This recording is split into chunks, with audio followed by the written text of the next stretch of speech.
पंजाब डक्का आज आहे 19 जून 2025 आणि मी माझ्या शेतात आहे की आपला 9 जूनचा बघा धूळपेरणी केलेला कापूस कसा उगवलेला आहे पाहू शकता.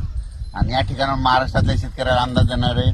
राज्यामध्ये आज म्हणजे सांगायचं झालं तर आज 19-20 2 दिवस सरी येणार आहे म्हणून हा अंदाज लक्षात घ्यायचा. म्हणजे खूप काय मोठा पाऊस पडणार नाही, मात्र दुपारनंतर मात्र राज्यात बऱ्याच ठिकाणी मराठवाड्यात, विदर्भात, त्याच्यानंतर खानदेशमध्ये, उत्तर महाराष्ट्रात खूप ठिकाणी पाऊस पडणार आहे. पण सर्वदूर नाही म्हणून हा अंदाज लक्षात घ्यायचा. फक्त भाग बदलत पडणार आहे. जिथं पडला तिथं पर्यंत काही भागाला सोडून देईल म्हणून अंदाज लक्षात घ्यायचा. म्हणजे 19-20 आणखी 2 दिवस असाच सरी येत राहणार आहेत म्हणून हा अंदाज लक्षात घ्यायचा. तर तुम्हाला सांगू शकतो की पुण्याकडे तर जवळपास 3 दिवस झाला सारखा पाऊस चालू आहे, पण ते पाऊस आपल्याकडे येत नाही. पण त्याच्यानंतर आपल्याकडे फक्त सरी येणार आहे.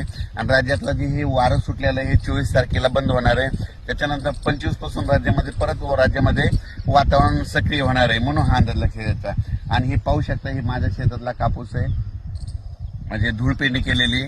आणि या ठिकाणी महाराष्ट्रातल्या शेतकऱ्याला अंदाज देणार आहे.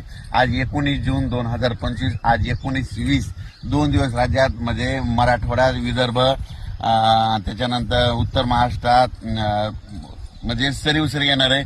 लय काही सर्वदूर पडणार आहे, जिकडे पडला तिकडेच पडणार आहे. पण राज्यात मात्र आज बऱ्याच ठिकाणी ज्यांना पेरणी केलेली आहे त्यांना जीवदान ठरणार आहे म्हणून हा अंदाज लक्षात. शेतकऱ्याला सांगू इच्छितो की राज्यात 25च्या नंतर परत एकदा चांगलं वातावरण सक्रिय होईल. पण हे मात्र पावसाचं सत्र असंच चालू राहणार. तुरळक ठिकाणी खूप काही सर्वदूर पाऊस पडणार नाही. म्हणून सर्व शेतकऱ्यांनी याचं नोंद घ्यावी.